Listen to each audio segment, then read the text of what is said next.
자, 제가 소개해드리겠습니다. 마음 가는 대로 세계를 유랑하며 유쾌하고 따뜻한 시선으로 여행지를 담아내는 여행 크리에이터 곽튜브 그리고 원지의 하루 두 분입니다. 안녕하세요. 반갑습니다. 자, 각자 소개를 좀 해주세요. 안녕하세요. 여행 크리에이터 곽튜브 채널의 곽준빈이라고 합니다. 예, 준빈 씨. 네, 그리고요. 안녕하세요. 여행 유튜브 채널 원지의 하루의 이원지라고 합니다.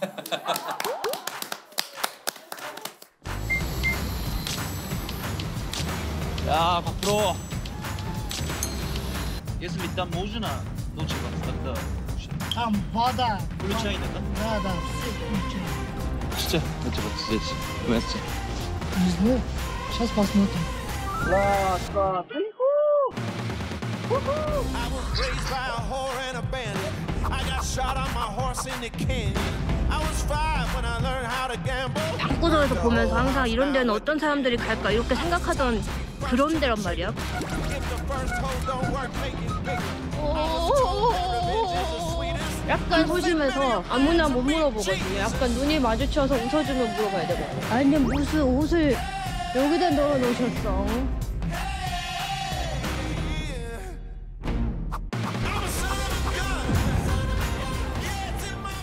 지금까지 몇 개국을 여행했는지 한번 좀 여쭤보고 싶은데 원지 씨는 한 몇 개국입니까? 뭐 남아프리카, 남아공, 이런 아프리카 대륙부터 뭐 많이 가시는 동남아, 뭐 태국 이런 쪽까지 해서 36개국 정도 되더라고요. 36개국? 네, 우리 준빈 네, 씨는 네. 몇 개국이에요? 전 더 적은 게 저는 나라별로 오래 머무는 걸 너무 좋아해가지고 한 24개국인가 갔더라고요. 예.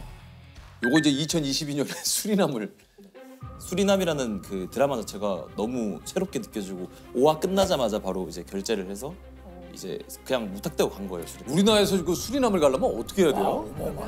네덜란드 경유해서 네덜란드까지 12시간인가 걸리고 거기서 이제 수리남까지 8시간 딱 가면은 20시간 20시간 예, 가면 이제 수리남 갈 수 있는데 마지막으로 와보고 싶었는데 내가 그 유명한 영화의 배경이 됐던 차이나타운 홍리의 동상 현재는 뭐 굉장히 평화로운 그냥 아메리카의 한 나라입니다. 이게 이제 원지 씨가 1세대 여행 크리에이터. 그죠? 예, 그렇게 말씀해 주시더라고요. 우리 그 두 분은 이 크리에이터 일을 하시기 전에 어떤 일을 하셨습니까? 일단 저도 회사 생활을 했었고 네. 이제 설계사무소를 다녔었어요. 네, 그러다가 이제 어느 날 많은 분들이 그러실 거예요. 점심 1시에 끝나잖아요. 네. 그럼 이제 시계를 보고 앉습니다. 근데 1시 전에는 절대 일을 시작하지 않아요. 예, 근데 뭔가 그 좀 있죠? 예. 점심시간이 1시까지니까. 그래서 보면서 가만히 앉아 있는데 10년 뒤에 1시에도 똑같이 이러고 있을 것 같은 거예요. 그래가지고 안 되겠다. 그래서 바로 사직서를 준비해서 내고 내가 너무 결과만 위주로 살았구나.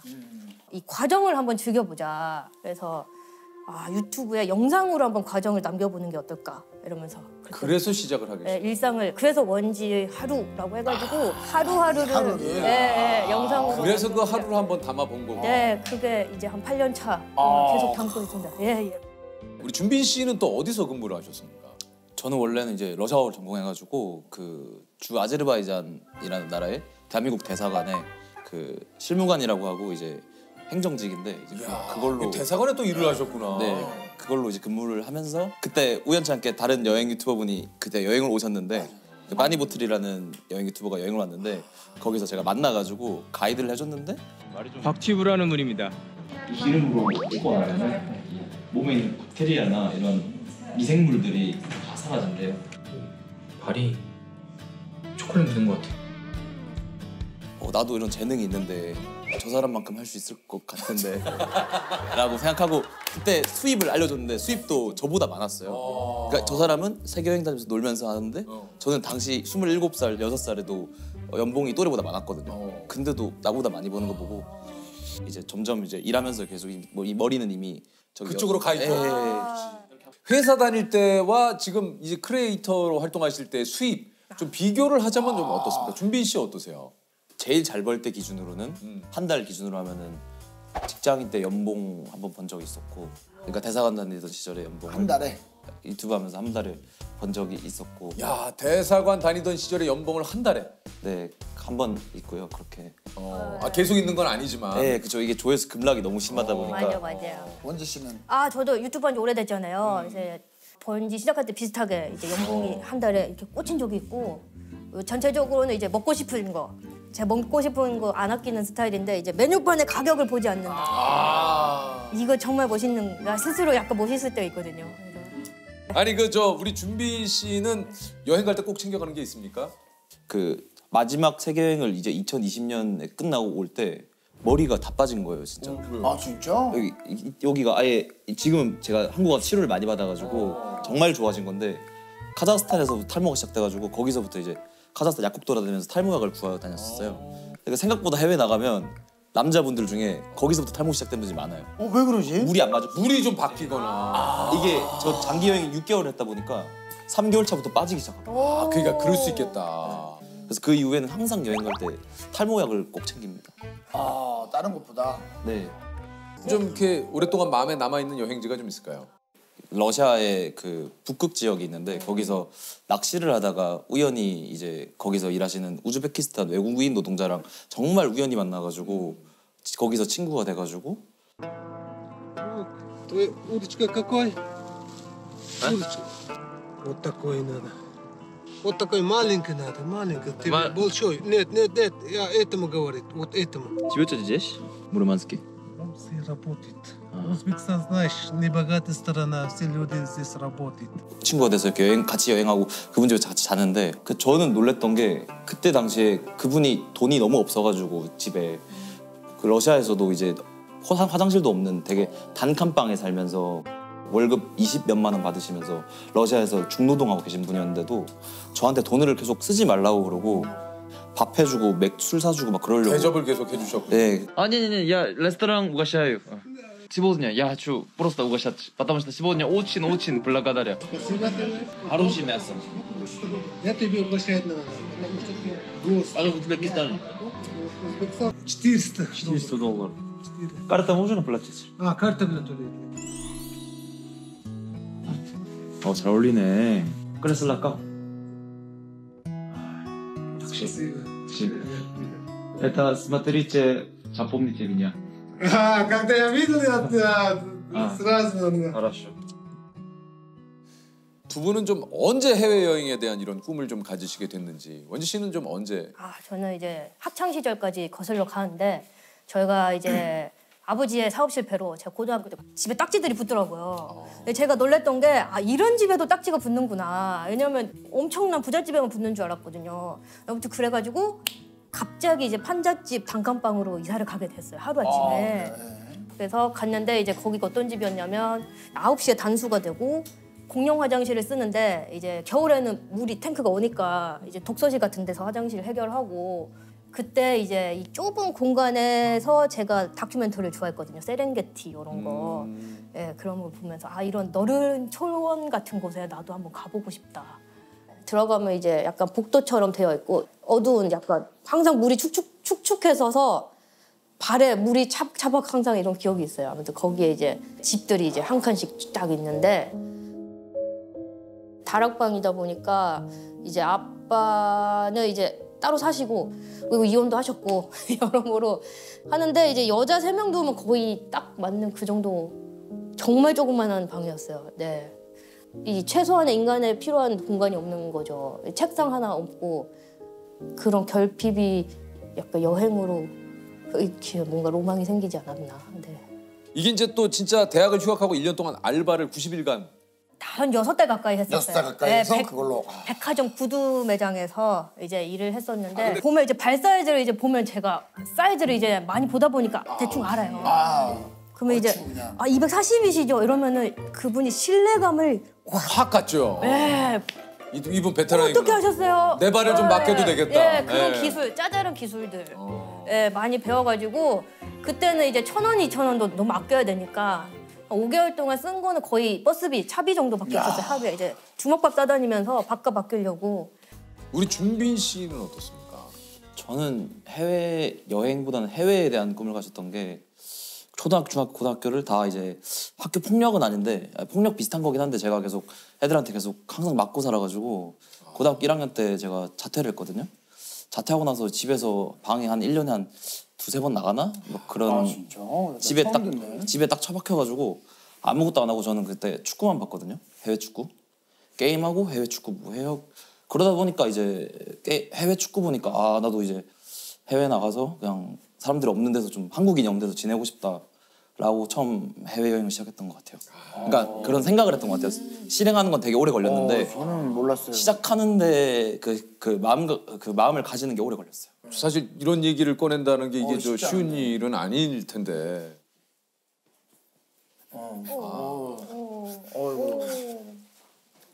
아이고 그냥. 어디게? 아 이게 또 준빈 씨가 이런 또 아이고.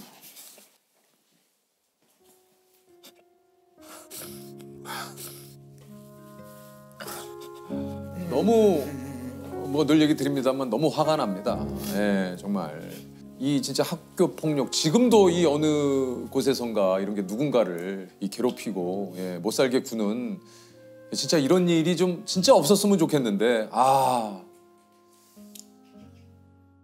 제가 덩치가 되게 작고 항상 반에서 키로 하면 1꼴찌였어요. 맨 앞이었거든요. 동급생이잖아요. 근데 저는 그들에겐 항상 밑이었어요. 초등학교 때는. 근데 중학교 가도 똑같았는데 그냥 뭐 매점에서 빵 사오라든지 아니면 이동 수업 같을 때 책 자기 거 옮겨 놓으라고 한다든지 뭐 체육복 빌려가고 뭐 교과서 빌려가고 안 돌려주고 컴퍼스로 등을 찌르고 그러니까 야 나 얘 봐라 하면서 이렇게 찌르고 그럼 제가 아파하는 거 보면서 웃고 막 그래서 중3 때 고등학교 진학할 때는 아무도 모르는 고등학교로 가야겠다 해서 혼자 되게 떨어진 실업계를 갔어요. 일부러. 고등학교 1학년 때 초반까지는 정말 해방이었던 게 반에서 1등 했고요. 일단 애들도 되게 재밌었어요. 그러니까 원래도 재밌는 사람이었어요. 그냥. 근데 중반부터인가 반에 있던 누가 그 중학교 때 애한테 들었어요. 제 별명이 걸베이였다더라. 제 별명이 걸베이였거든. 거지였거든 별명이. 심장이 내려가는 줄 알았어요. 그 얘기를 듣는데 중학교 때 저랬다더라 하는데 와 진짜 세상이 무너진 느낌이었어요. 다시 원래대로 돌아가야 되구나. 그럴 바엔 그만하자 이런 생각을 많이 했죠.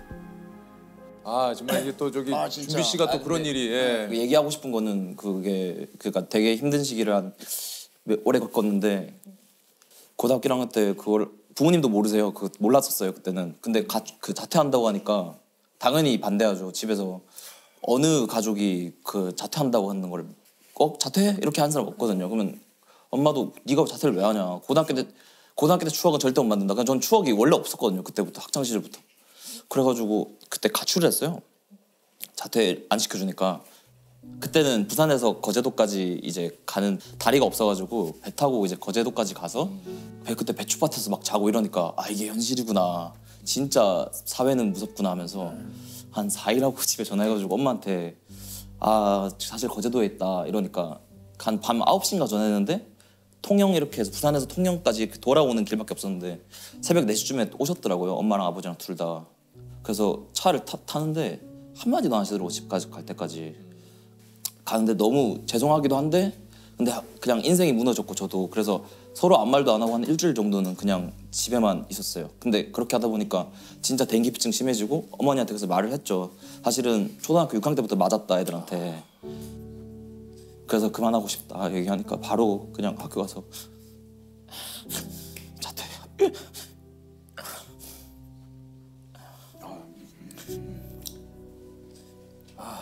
진짜 그는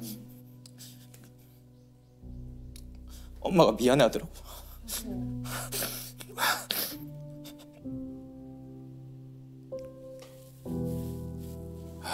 이 참 우리 근데 이거를 당당하게 한 게 제가 27살 때인가? 이거를 얘기하는 게 한국에서 창피한 일이에요 되게. 왜냐면은 학교 폭력 당했다고 하면은 보통 원인을 당한 사람들 찾거든요. 그러니까요. 가해자들은 많고 소수예요. 그 당하는 사람은 극소수예요 정말. 그런 사람들 학교에서 우리 학교는 폭력 없는데 이러는데 사실은 관심이 없는 거예요. 폭력 당한 사람들에 대해서. 그래서 그 친구들이 자기 잘못이 아니라고만 생각했으면 좋겠어요. 그러니까 보통은 원인을 자기한테 찾거든요. 그래요. 왜냐면은 어쩔 수 없는 게 쟤네는 안 맞는데 왜 나만 때릴까라고 생각하면은 아 내가 너무 뭐 나대거나 혹은 내가 뭐 못생겼거나 뭐 그렇게 생각할 수 있는데 그냥 그 친구들이 자기 잘못이 아니라고 생각했으면 좋겠어요. 준비 씨가 진짜 얘기해 주신 대로 이게 스스로가 폭력을 가한 사람들이 느껴야 할 죄책감과 본인 스스로의 이런 것들을 오히려 내가 잘못한 게 아닐까 하는 절대 정말 그렇게 생각하지 않으셨으면 좋겠고 진짜 혼자 계시지 마시고 꼭 주변의 도움을 꼭 좀 요청을 하시고 그 전화번호가 있죠. 저희 다시 한번 좀 알려주시면 꼭 그 도움을 청하시기를 부탁을 드립니다. 10대 인생에 대해서 아까 청소년기에 대해서 뭐 살짝 얘기를 하셨지만 20대만큼은 정말 치열하게 사셨다고 그래요. 그러니까 10대를 애들 다 학교 다니는 시간에 저는 집에 2년 동안 진짜 방에만 있으니까 TV 보고 인터넷 보고 이런 것만 하니까 하고 싶은 게 너무 많아지는 거예요. 그때부터 이제 20대는 누구보다 후회 없는 날을 보내야겠다. 그래서 20대부터는 하고 싶은 걸 하나씩 이뤄야겠다라고 생각하고 제일 하고 싶었던 건 어쨌든 저는 유학이었어요. 외국에 가서 외국 여행이 아니라 해외에 가서 외국어로 이렇게 얘기해 보면서 점점 그 해외에 나가서 살아보는 게 목표였기 때문에 이런 외국어 같은 경우에는 평등하잖아요. 뭐 공부를 열심히 하면 잘 배울 수 있잖아요. 그래서 이거를 잘해야 된다는 압박감이 되게 있었어요. 저는 10대 때는 진짜 자살을 검색을 했었어요. 제가 아예 그냥 근데 그냥 죽긴 너무 억울한 거예요. 그래가지고 안 아프게 자살하는 법 뭐 이런 거 검색하고 걔네 뭐 어떻게 복수하고 죽을까 이런 생각도 하고 그런 생각 많이 했었어요. 성공해야 된다. 나는 꼭 성공해서 그들에게 보란듯이 성공해야 된다가 너무 20대 중반까지는 복수심으로 살았어요. 진짜. 알아보니까 아일랜드에 있는 시골 마을의 어학원이 300만 원인 거예요. 2학기에. 거기서 알바하면서 딱 이제 영어를 쭉 배우니까 이제 끝날 때쯤 한 7개월 때쯤부터 이제 직장을 구해야 되잖아요. 나이가 27이니까 이제. 그래서 대사관을 한 5개 정도 넣고 그다음 미국, 영국이랑 아일랜드에 있는 회사에 다 지원을 했는데 그때 대사관 중에 딱 1개 붙었어요. 아제르바이잔 대사관. 그래서 딱 붙어서 엄마 전화하면서 엄청 울고 그때 제가 4월 29일 날 입사를 했는데 5월 8일 날 외교부에서 어머니한테 그 화환을 보낸 거예요. 길러주셔서 감사합니다.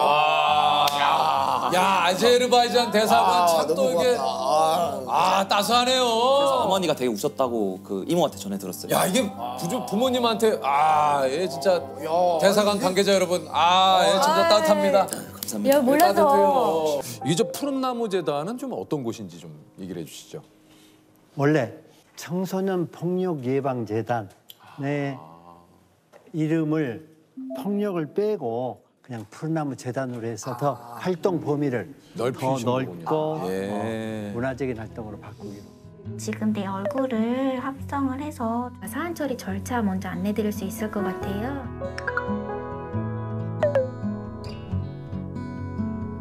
내가 누군가를 똑같이 하면 나도 어떤 사람이 된다?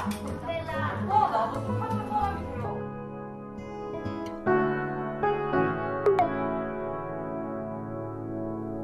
아니 그 재단 활동 이전에는 원래 회사 생활을 하셨다고요? 예.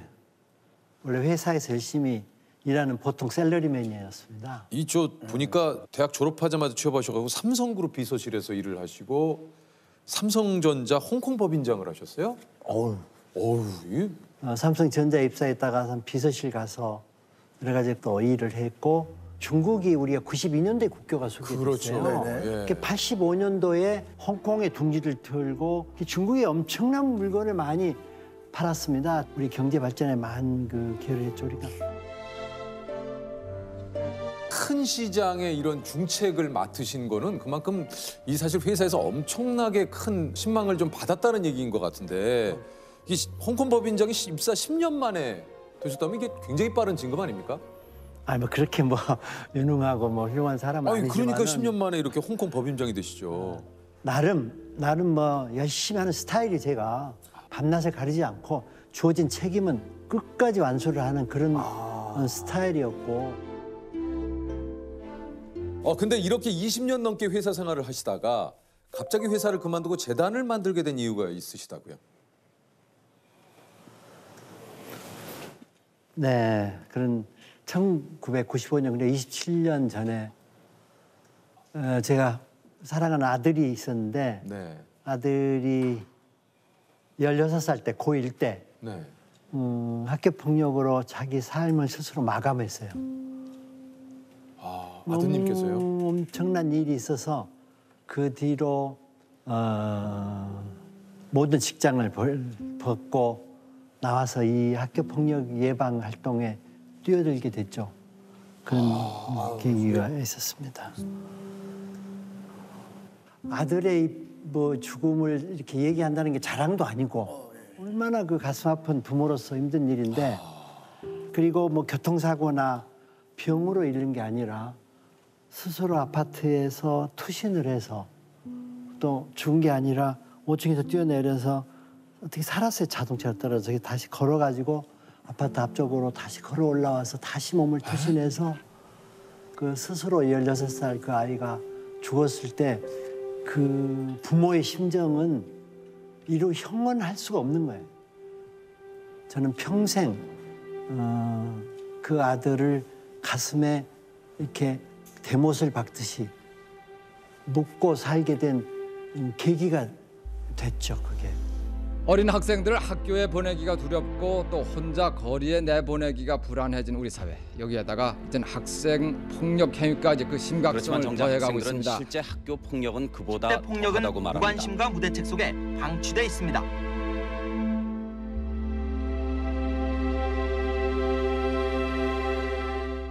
베이징에 일이 있어가지고 출장을 갔는데 어쩐지 잠이 안 오고 밤에 새벽에 어찌 감이 상해서 아내한테 전화를 했는데 아내 목소리가 안 나와요. 한참을 침묵 속에 있다가 갑자기 폭포수처럼 여보 대은이가 죽었어. 그러면서 막 엄청 오는데 저는 그때 이 호텔이 폭파돼 버린 것 같아요. 땅이 꺼지는 것 같고 하늘이 무너지는 그런 침통한 슬픔에 모든 일정을 중단하고 급거 오후에 그 영안실로 돌아와서 그때도 왜 우리 대은이가 그렇게 죽었는가, 그렇게 몸을 2번이나 자기 몸을 던져서 어린 나이에 그 삶을 마감했는가 하는 것을 영문을 모르고 있었어요.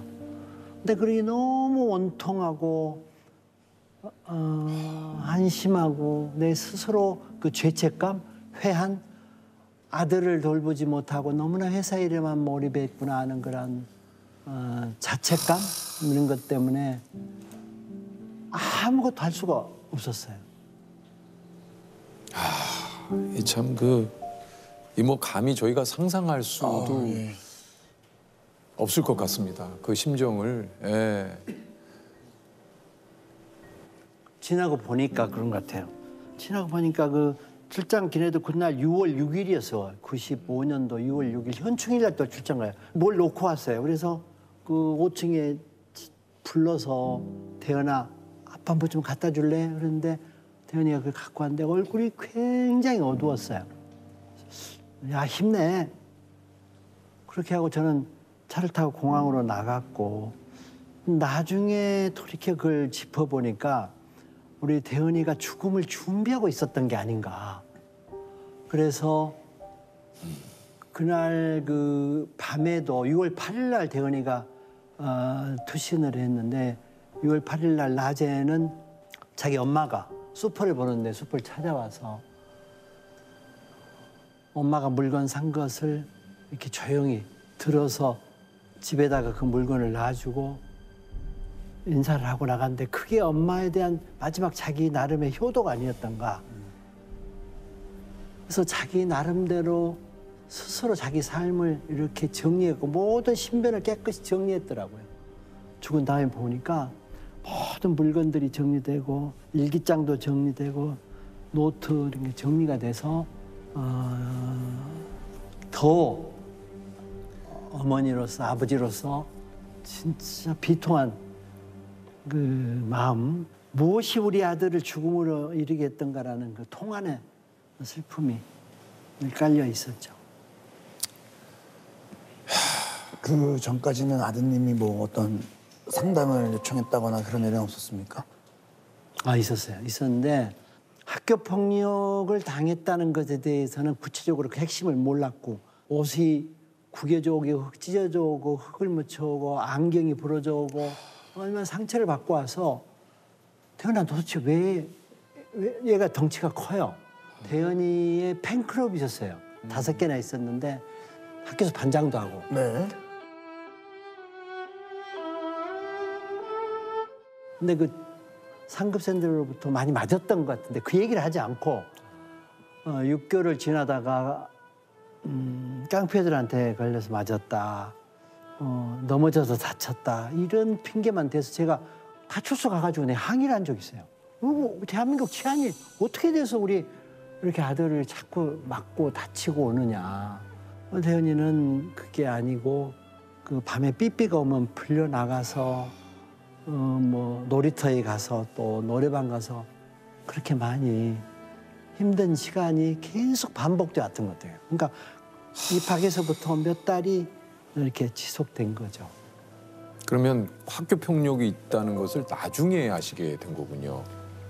그렇죠. 영안실에서 그 때린 가해들이 나타나서 태연이 죽어서 골치 아프게 생겼구나. 그래서 술 취해가지고 행포해를 부렸고 그보다도 결정적인 증거는 그 태연이가 삐삐가 있었는데 삐삐로 계속 문자가 와요. 천사야 잘 가라 미안해 도와주지 못해서 미안해 그런 그 문자가 끊임없이 몇 달을 왔어요. 그래서 태연이가 그 폭력을 쭉 당해왔다는 사실을 알게 됐고 상급생한테 그 폭력을 이렇게 당했는데 그 사실을 진실을 아빠한테 말하지 못한 거예요. 그걸 말했다가는 선배들한테 더 힘들까 봐 무서워서. 그 가해자들은 그 처벌 안 받았습니까? 그러기 전에 또 우리 대은이 친구들을 불러다가 또 걔들이 가해자들이 엄청 팼다는 사실을 알았어요. 그 친구분들을 또 내가 이제는 이건 내 도저히 참을 수 없다. 내가 얘들을 내가 없애버리고 어떤 수단과 방법을 안 주고 내가 없애버리고 내가 한국을 뜨겠다. 그래서 한 명씩 그 빵집에서 만나서 직접 만나셨어요? 직접 하나씩 만나서 왜 그랬는가. 그러니까 여러 가지 얘기를 하는데 걔들이 발벌 떨더라고요. 그래서 내가 그러면서 측은한 마음이 들고 내가 복수를 하려고 사실은 그랬거든요. 내가 또 악순환을 해서 얘를 처벌하고 한국을 떠나는 게 능사가 아니라 하늘에 맡기자. 하늘이 알아서 얘들을 처벌해주고 나는 다시는 이런 비극적인 우리 아들 같은 죽음이 이 땅에 있어서는 안 되겠다. 그래서 이런 단체를 잘 운영해서 제2의 대연이, 제3의 대연이가 없도록 해야 되겠다는 쪽으로 방향을 선회를 하게 된 거죠. 제가 그래서 너무나 한스럽고 아무것도 할 수 없는 무기력감에 이제 빠져 있다가 내가 기자회견을 자청했어요. 우리 아들이 학교 폭력으로 시달리다가 생을 마감했는데 학교 폭력이 존재하고 이 문제를 사회가 나서서 뛰어들어서 고쳐야 될 거 아니냐. 네네. 그게 신문의 한 페이지에도 한 소년이 몸을 던지다 이렇게 보도가 되니까 엄청난 반향이 일어났어요. YMCA에다가 그 전화를 받는 창구를 만들었는데 YMCA에서는 엄청난 그 전화가 쇄도를 했고 YMCA도 깜짝 놀랐어요. 그때 그 88 올림픽보다 더 많이 왔다고 그래요. 그래서 전화 오신 분들 중에서 각 분야별로 5분을 모아서 우리가 우리 자녀들을 학교에다도 맡길 수 없고 경찰한테도 이걸 말해도 개선이 되지 않으니 우리가 우리 스스로 우리 아이들을 잘 보호하고 키우자 라는 그런 선언을 하고 시민 모임으로 출발을 했죠. 그래서 그것이 지금 현재 푸른 나무 재단의 전신이 됐고 상담 기법도 없었고 무슨 일을 어떻게 해야 될지 막연하고 그래서 안 되겠다. 법인을 만들어가지고 제대로 해야 되겠다. 전문가들 뽑아서 그래서 만든 것이 그 청소년 폭력 예방 재단. 근데 사실은 학교가 학교 폭력이라는 핵심 문제를 발벗고 나서지 않기 때문에 담당 교육청이라든가 공무원들하고 대화를 할 수가 없었어요. 만나자고 약속하면 약속이 안 돼. 그래도 내가 찾아가면은 그냥 외출을 해야 한다고 나가고 회전의자를 빙그를 돌려가지고 이렇게 만나주질 않았어요. 그런 것들이 너무 마음 아팠고 내가 속으로 당신들 벌 받는다. 당신들이 자식을 키우는 부모라고 그러면은 그래서는 안 된다. 라는 얘기를 하면서도 꼭 참고 정말 그런 것들이 힘들었지만은 내가 아들의 죽음이라는 것을 겪은 아버지로서 그럼 내가 그럼 내려놓으면은 나는 뭐냐 그런 어떤 의무감 그런 책임감 아무리 힘들다고 외면을 못 하겠더라고. 특별법을 제정하자는 게 들끓었어요 여론이. 그래서 우리가 서명을 받기 시작했어요.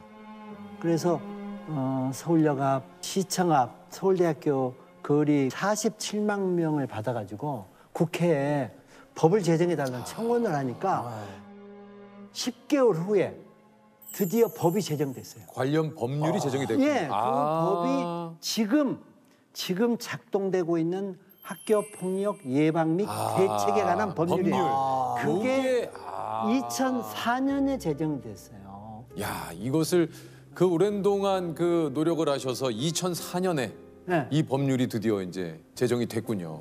그렇습니다. 그러니까 이게 재단 운영도 이제 저 사비를 들여서 뭐 이제 주변에 또 도움을 받아서 이렇게 또 운영을 하셨고 어떤 교육 당국의 무관심, 그러니까 이런 것들을 또 환기시키고 여론을 조성하고.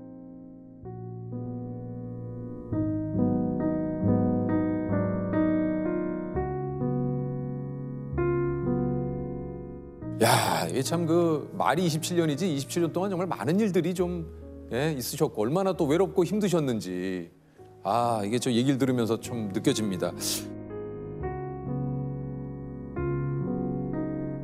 이렇게 노력을 하셨는데도 2011년에 좀 안타까운 사건이 있었다고 그래요. 그러니까 사실은 그 법이 있음에도 불구하고 학폭법이 있음에도 불구하고 그 잘 작동이 되지 않고 있다가 2011년에 대구의 권모군을 기억하실 거예요. 권모군이 유서 5장을 남기고 스스로 또 목숨을 끊은 사건이었는데 그 유서가 우리 사회에 엄청난 파장을 가져왔어요. 아빠 죄송해요 그러면서 유서를 쓰고 그 아이가 죽었는데 그게 세상에 엄청난 파장이 와서 당시 총리가 나서서 특별 담화문을 내고 그때부터 이 법이 강력하게 작동되기 시작한 게 2011년이에요. 그렇군요. 그러니까 우리 정부가 비로소 그 법에 의해서 일하기 시작했고 그 결과 지금에는 많은 시스템이 갖춰져 있음에도 불구하고 이제 근래도 끊임없이 맞습니다. 끊임없이 문제가 있죠. 혹시라도 어딘가에서 학교 폭력 때문에 괴로워하고 있는 우리 학생들이 있다면 우리 학생들에게 좀 어떤 얘기를 해주고 싶은지 그리고 우리 학생들이 좀 어떻게 하는 게 좀 좋을까요? 도움을 청하라. 도움을 청해야 되지 그대로 혼자 해결하려고 하지 마라. 혼자 해결하려고 할 수 있는 문제가 아니다. 맞습니다. 그렇죠. 손을 내밀어라. 엄마 나 이런 일이 있어. 아빠 나 좀 도와주세요 이런 일이 있어요 라고 말을 해야 되고 또 그게 정이 어렵고 그렇다고 그러면은 저희 같은 전문 기관이 있기 때문에 1588 9원의 8이에요. 9원의 8 도와준다는 9원의 8 9128이니까 전화를 해서 선생님 저희가 이런 어려움이 있습니다. 학교 가기가 두려워요. 무서워요. 저를 도와주세요. 그러면 저희 전문 상담원들이 있어요.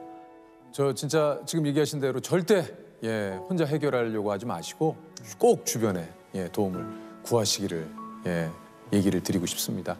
참 그동안의 공로를 또 이렇게 인정을 받으신 건지 2019년에는 이제 아시아의 노벨상이라고 불리는 막사이사이상. 축하드립니다. 네.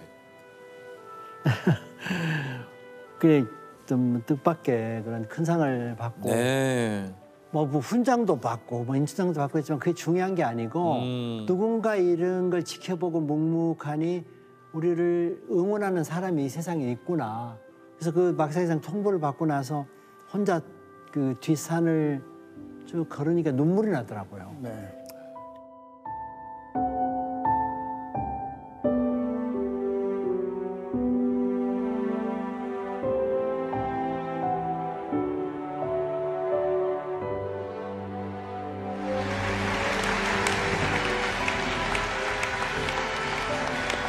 My son is smiling at me from heaven. 지금 제가 알기로는 이사장님 재산도 재단을 유증한 걸로 알고 있거든요. 맞나요? 우리 직원들이 이사를 많이 다녔지. 한 8번쯤 다녔나? 전세로 이렇게 다니고 안 되겠다 이래가지고 이제 건물을 우리 내가 있는 건물로 들어와서 일을 했는데 그 건물을 아예 내놓고 얘들이 안정적으로 이사 안 다니고 일하는 게 좋겠다. 이렇게 마음을 결심을 하고 내놨는데 문제는 이제 좀 우리 아내하고 좀 딸한테 엄청 미안하지. 보통 미안하로 될 일이 아니라 말이 안 되지. 상속 포기의 각성 딱 내놨으니까 우리 딸이 그래요. 우리 딸이 아빠가 하신 거고 아빠를 사랑하고 존경해요. 이런 것은 아빠가 알아서 하세요. 괜찮아요. 저는 제가 살 수 있어요. 저도 힘들 때 보면 난 아들 사진을 지갑에 가지고 다니면서 이렇게 보면서 야 힘내자. 나중에 널 만날 때 네가 날 보고 아빠 수고했어요라고 용서해다오 이렇게 하면서 힘들지만은 이렇게 끌고 나가는 한 원동력이 되는 것 같고. 혹시 뭐 지금 얘기하신 대로 아드님을 혹시 만나게 된다면 꼭 좀 하고 싶은 얘기 있으십니까? 그래 아빠가 회사 일이라든가 나만 알고 잘못했은 것을 사과하고 미안하다. 그렇지만은 너 간 다음에 많은 아이들을 구했고 그랬으니 네가 조금 이제 날 보고 웃어줬으면 좋겠다. 아니 일단 뭐 저기 조셉이 알 정도면 진짜 이거는 누나, 뭐 예. 우리나라 사법사상 최장 기간 8년간 소년 재판을 맡은 호통 판사 우리 천정호 판사님입니다. 반갑습니다. 맞습니다. 예. 제가 좀 살짝 소개를 좀 해드릴게요. 24년 차 법조인이시고요. 2010년부터 2018년까지 우리나라 사법사상 유일하게 8년간 소년 재판을 맡아 12,000여 명의 소년범들을 재판을 하셨습니다. 요 앞에 쓰라. 잘할게요. 2020년 어린이날 유공자 포상식에서 옥저 근정 훈장, 공무원으로서 공적이 뚜렷한 사람에게 수여하는 훈장. 이거 굉장히 좀 명예로운 훈장이네요. 그렇습니다. 예. 축하드립니다 일단. 예, 이게 모든 것이 저와 함께 해준 아이들 덕분이 아닌가 그렇게 생각합니다. 듣고 보니 또 좀 약간 아이러니하긴 하지만 예, 그분들 덕분에 이 훈장을 받으실 수 있었던 거죠. 판사가 오죽했으면 호통을 치겠습니까? 채통도 없이. 소년 재판이 그 당시에 아이 한 명에 하루에 되는 시간이 평균 잡아보니까 3분밖에 안 돼요. 3분이요? 네. 그러면 그냥 짧은 시간에 다 판결을 내리죠. 네, 너무 이제 사건이 많아서 아이들이 3분의 재판을 받고 집으로 돌아가게 되면 이 법정에 대해서 경각심을 못 가질 수가 있을 것 같아서 일본 같은 경우에는 한 건에 1시간 하던데 우리는 그 3분을 가지고 어떻게 활용할까 하는 마음에 이제 아이들이 다시는 법정에 서지 말기를 바라는 마음에서 이제 호통을 친 거죠. 네. 처분은 이렇게 사실 이제 형법보다는 소년법이 기본적으로 가볍게 처벌할 수 있도록 그렇게 있지 않습니까? 그 가벼운 처분을 하는데 이 경각심마저 못 가지고 간다면 다시 법정에 설 가능성이 높거든요. 맞습니다. 제가 3년 동안 그 재법정에 5번 선 아이도 있거든요. 네. 그러니까 이제 사회가 너희들에게 얼마나 이렇게 관용을 베풀고 있는지를 알기를 이걸 좀 알길 바랐어요. 호통을 치고 다시 오면 엄한 처벌을 하겠다고 이제 경고를 내리는 거죠. 예. 이게 이 법정이 울음바다가 되는 경우도 굉장히 좀. 네, 제 법정은 호통 치는 것도 있지만 일부러 울립니다. 왜요? 예, 대부분이 제 법정에서는 아이들은 결손 가정 아이들이 너무나 많습니다. 예를 들어서 슈퍼에서 담배를 훔쳤는데요. 부모님이 계시면 피해 변상하고 마무리가 되지 않습니까? 그러지 못한 아이들이 법정에 있으니까 많은 아이들이 이제 결손 저소득층 가정 아이들이에요. 그 부모님들은 뭐 일자리 찾아서 전국 흩어져 있고 그러다가 이제 아이들이 재판을 받는다면 어떻게든 소식을 듣고 아이들의 선처를 바라는 마음에서 법정에 서게 됩니다. 진짜 몇 년 만에 처음 보는 어머니 아버지도 계시고요. 그 부모님들을 꾸려앉혀가지고 아이한테 미안하다 용서를 하고 그런 식으로 이제 화해를 시키고 이제 재비행을 어떻게든 막아보려고 하는 거죠. 혹시 그 이 소년 재판을 처음 맡게 된 계기가 좀 있을까요? 아니 없습니다. 저는 평범한 판사로서 시골에서 판사 생활을 하다가 변호사로 이제 개업을 하려고 생각을 했는데 우연히 이제 부산고등법원 3년 마치고 부산지방법원으로 가야 되는데 창원지방법원으로 인사 발령이 됐고요. 형사 사건 중에 그 이제 손해재판을 담당하라고 해서 손해재판은 일반 사건과 달리 판결문 쓰는 그 노력이 조금 덜 해도 되거든요. 그래서 좀 쉽게 해보자. 아 그러신 거예요? 예. 저는 어떤 큰 뜻이 있어가지고 이 정말 손재판을 우리 아이들한테 좀 손도면서 이렇게 그런 건 아닙니다. 시작은 이제 업무 부담이 조금 좀 덜하니까. 예. 사실 제가 이제 부산에서 아주 가난한 동네 그냥 말로 이제 달동네에서 자랐습니다. 예.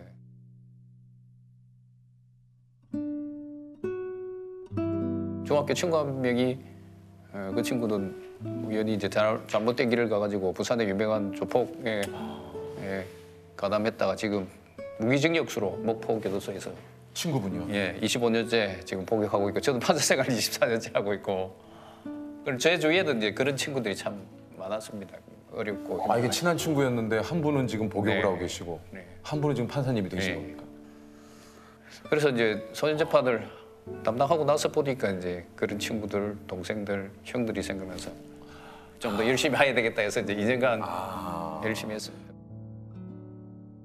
그 친구가 뭐 가끔 이제 몇 개월 만에 한 번씩 편지를 주고받기는 하는데 안타까운 게 그 아이 편지는 존댓말로 저한테 이리 오니까 너무 왔다. 와, 찡하더라고요. 저도 이제 친구 잘 있나 이렇게 가는데 그 25년의 세월이 너무 큰 것 같습니다. 그리고 이제 그 편지를 이제 저한테 주면서 관계하고 있는 아이들에게 편지 좀 보여주라. 그래서 내처럼 이런 인생을 살지 않도록 어쨌든 반면교사 삼아줬으면 좋겠다고. 요즘 그 사회적으로도 그런 이슈에 대해서 많은 분들이 좀 처벌이 너무 가벼운 것이 아니냐. 뭔가 이게 좀 엄중한 처벌, 법을 좀 더 강화를 해서 이게 좀 그거에 대한 책임을 확실하게 좀 물어야 되지 않느냐 이런 얘기도 좀 많이 있잖아요. 예. 그래서 저는 이제 아까 말씀드렸듯이 소년법은 형법보다는 가볍게 처벌하도록 되어 있기 때문에 저는 그 정신을 살리되 어느 소년 판사님보다 저는 엄하게 하거든요. 그래서 제가 그 소년 보호 처분 중에 가장 무거운 처분이 10호 처분입니다. 10호 처분은 뭡니까? 예. 그 소년은 2년간은 예. 그게 10호 처분이라고 하는 거고. 네. 그래서 아이들이 종자를 빼고 10을 넣어 1010호라고 저보고 이제 10호 처분을 하도 많이 내려가지고 1010호. 그래서 이제 저도 이제 벌할 때는 정확하게 하지만 처벌한 이후에 그럼 재부비행을 막기 위해서 우리 사회가 좀 더 노력해서 그렇죠. 그러니까 바람에서 지금까지 축구도 같이 활동했습니다. 하시고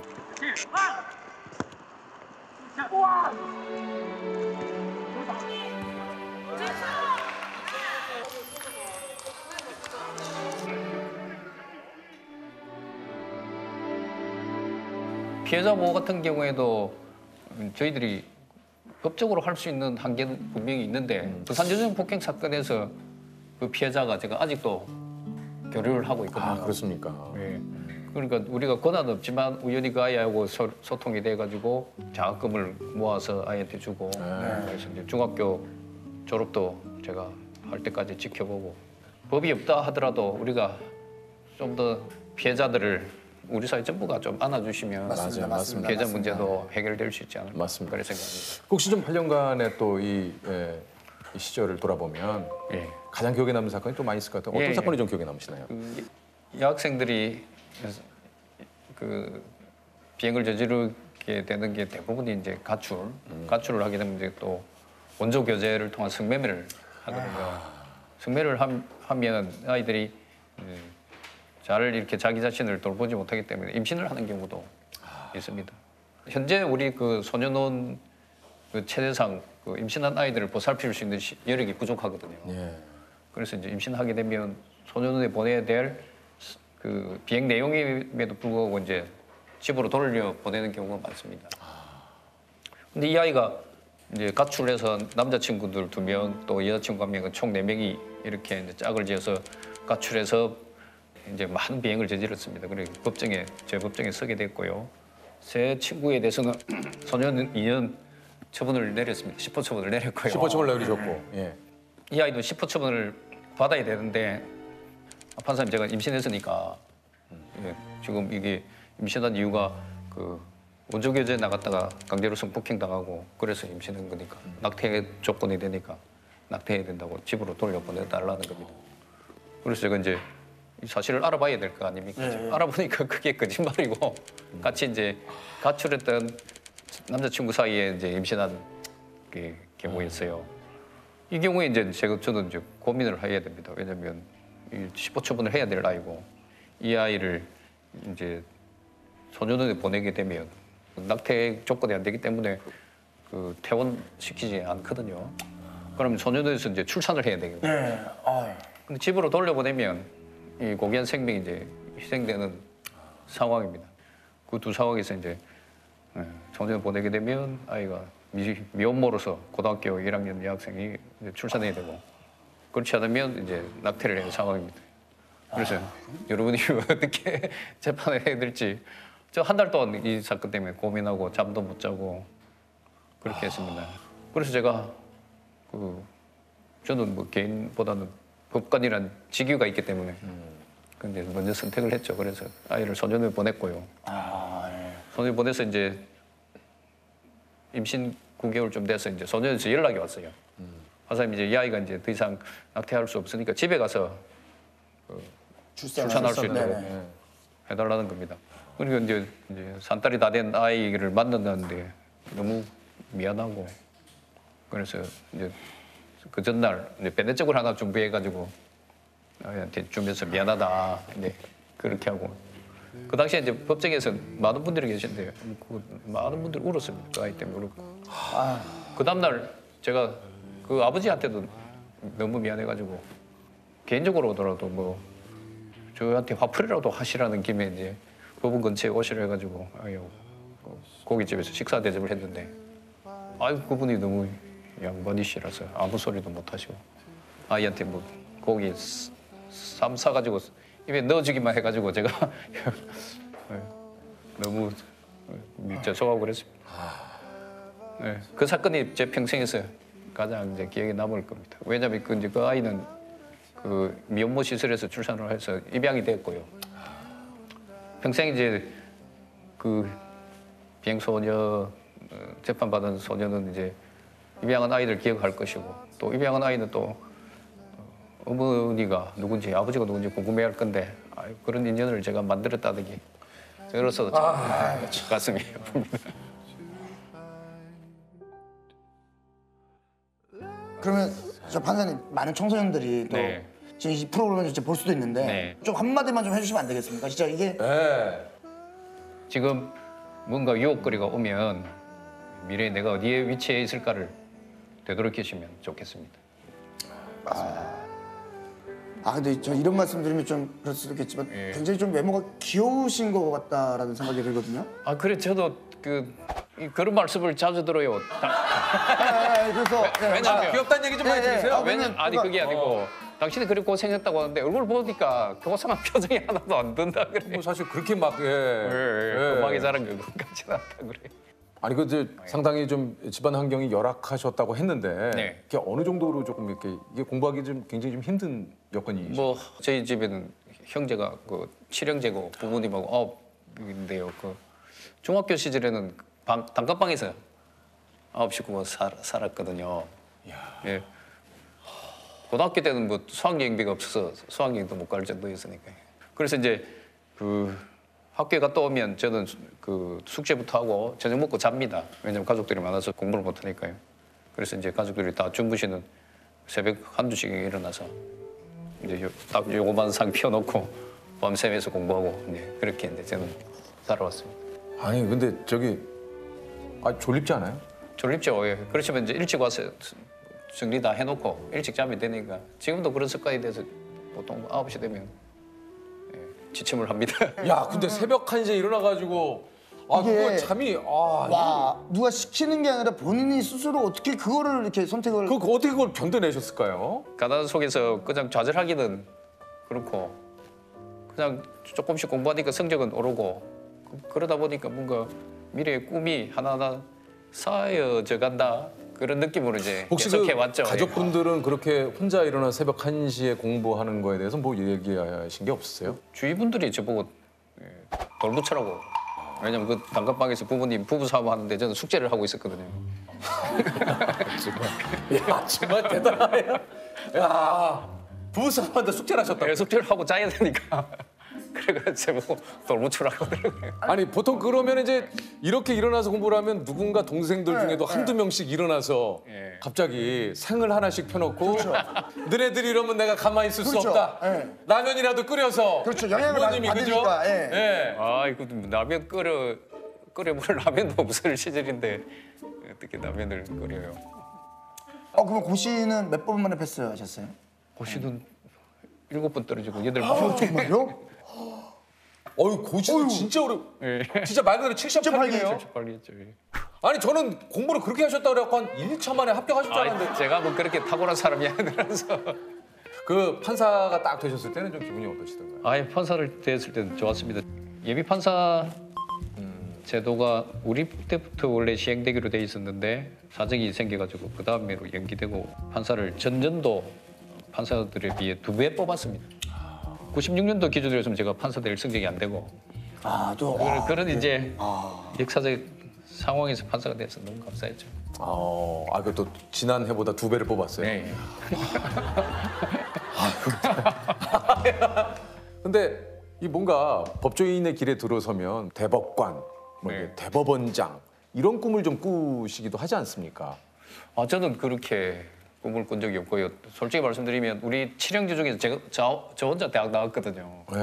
그래서 한 20년 정도 근무하고 변호사 개업해서 이제 동생들, 누나들 챙겨주겠다고 지금 그렇게 생각했기 때문에 저는 승진한다든지 그런 건 전혀 머리에 넣어둔 적이 없습니다. 그럼 뭘 머리에 넣어두셨었나요, 늘상?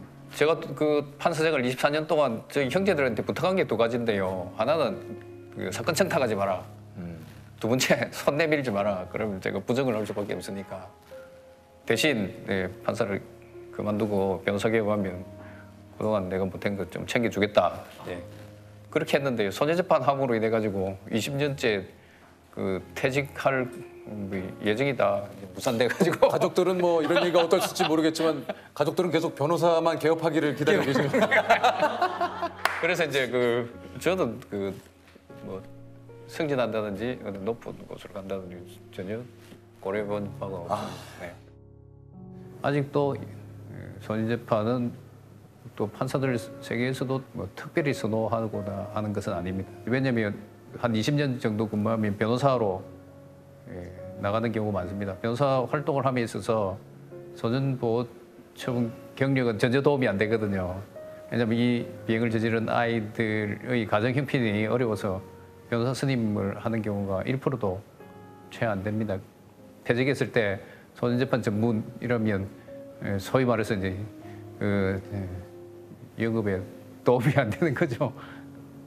처음에 소년재판을 하고 나서 아이들 상황이 너무 심각했고 우리 사회가 이 아이들을 너무 방치하고 또 버리고 있다는 생각을 많이 했습니다. 원래 예상은 2014년도 그 정도 되면 이제 퇴직할 예정이었는데 그게 이제 이 위기 청소년들 처우 개선을 위해서 8년 동안 노력하는 덕택에 여기까지 왔습니다. 저는 그냥 정년까지 국민들께서 주신 이 판사라는 권한을 잘 사용하다가 퇴직하고 싶고요. 그다음에 기회가 되는 대로 한사회 이제 구성원으로서 이 비행 청소년들 재비행을 막아서 우리 사이에 좋은 구성원들 많이 조금이라도 더 배출하고 싶은 마음뿐입니다. 아니 오늘 그 공통 질문 한번 좀 드려볼까요? 네. 혹시 판사님이 가치를 두는 헌법 조항은 혹시 뭐 있으십니까? 내가 가장 좀 가치를 두는.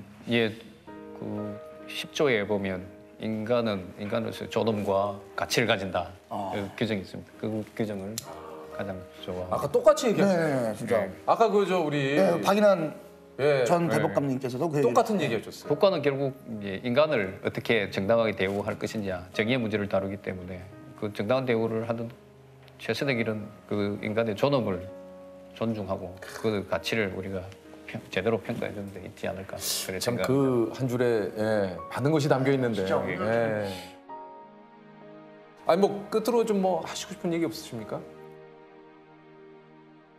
그 비행 청소년들이 그 이제 비행을 저지르게 된 환경적인 원인이라든지 내면적인 원인들이 많은데 비행이나 범죄의 결과만을 보시고 아이들에 대해서 그 결과에 대한 처벌을 요구 많이 하셨습니다. 그런데 어른들의 경우에는 그렇게 접근해도 됩니다만은 아이들은 살아온 날보다 살아가야 될 날이 많기 때문에 이른 나이에 전과자라는 낙인을 찍어버리면 그 아이 인생도 문제가 되겠지만 우리 사회 전체의 건강한 구성원이 줄어들 수밖에 없습니다. 그래서 저는 그것 때문에 엄벌을 하되 처벌한 이후에 그냥 한 사회 구성원으로서 어른으로서 그 아이들을 재비행을 막기 위해서 노력해갖고 우리 국민들께서 비행 청소년들 범죄 결과가 보도되었을 때 거기에만 집중하지 마시고 그 뒤에 이 아이들이 어떤 상황에 처해 있는지 한 번이라도 봐주시면 그 아이들을 이해하는 데 조금 도움이 되고 우리 사회가 좀 더 나은 방향으로 가는데 많은 힘이 되지 않을까 그렇게 생각합니다. 그래서 조금이라도 여러분들께서 관용을 베풀어 주시면 이 아이들이 커서 우리 사회에 참 좋은 어른들이 많았다 하는 그런 추억하는 사회가 되면 좋겠다고 생각합니다. 알겠습니다.